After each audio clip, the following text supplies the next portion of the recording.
Good morning from the Baptist Mission, Kodiak, Alaska. It's late August and you can see your breath here a little bit. But we have a treat for you today.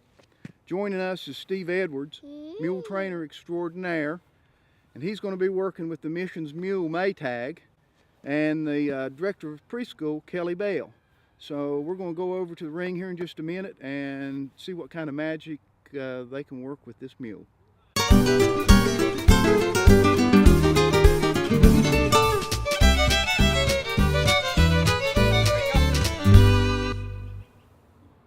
Hi, this is Steve Edwards, and I am in Kodiak, Alaska. Notice I'm not in Arizona. See the jackets? Yes.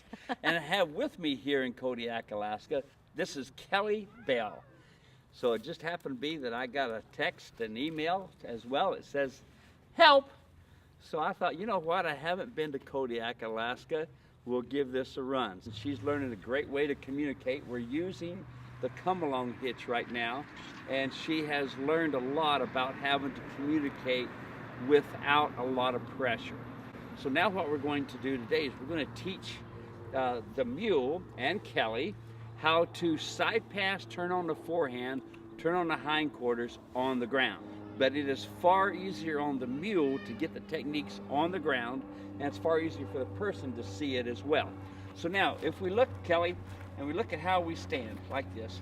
We're sitting in the saddle right now, our toes up and our heels down.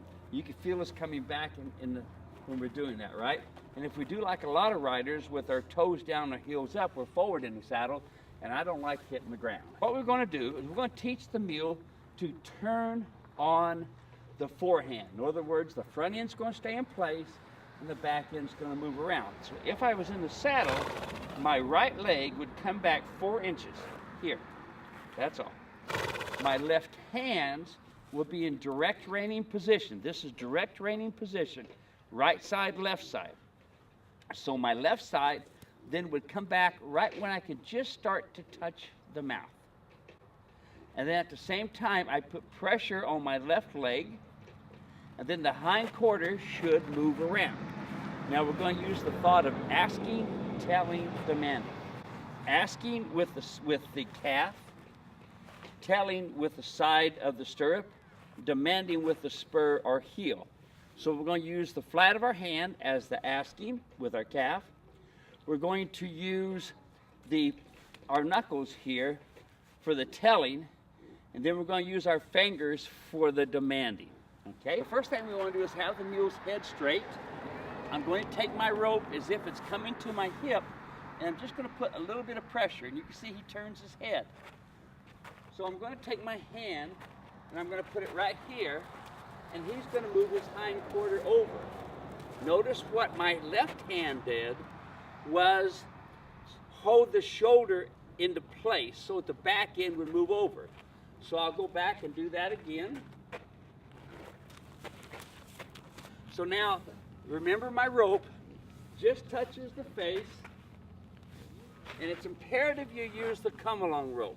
The come-along rope is going to be the easiest way to get the most with the mule. Since mules care more about their nose than they do their mouth, it is far better to start with the nose, and they get that from the donkey. So now, folks, everything I do with this mule, tell yourself, I can do the same thing with my donkey.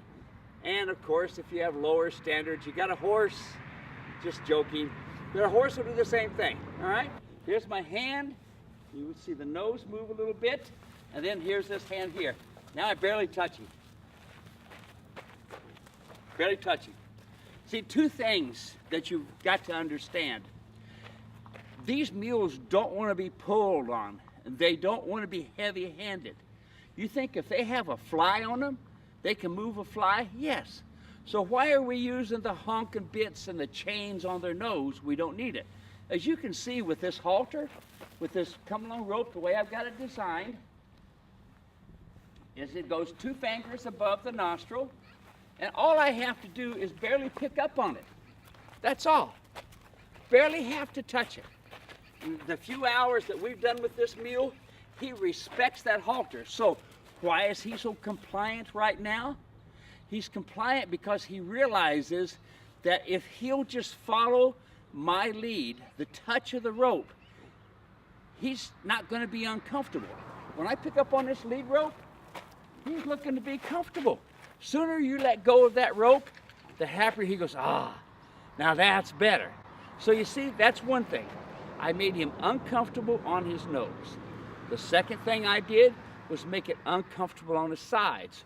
Mules brace into pressure, they do not come away from pressure. So you have to be using the thought of asking, telling, demanding. And when this mule braced against me, I give him a sharp slap on the belly, and then after that, the asking was easy. So that's how you turn on the forehand. He just feels my hand coming back.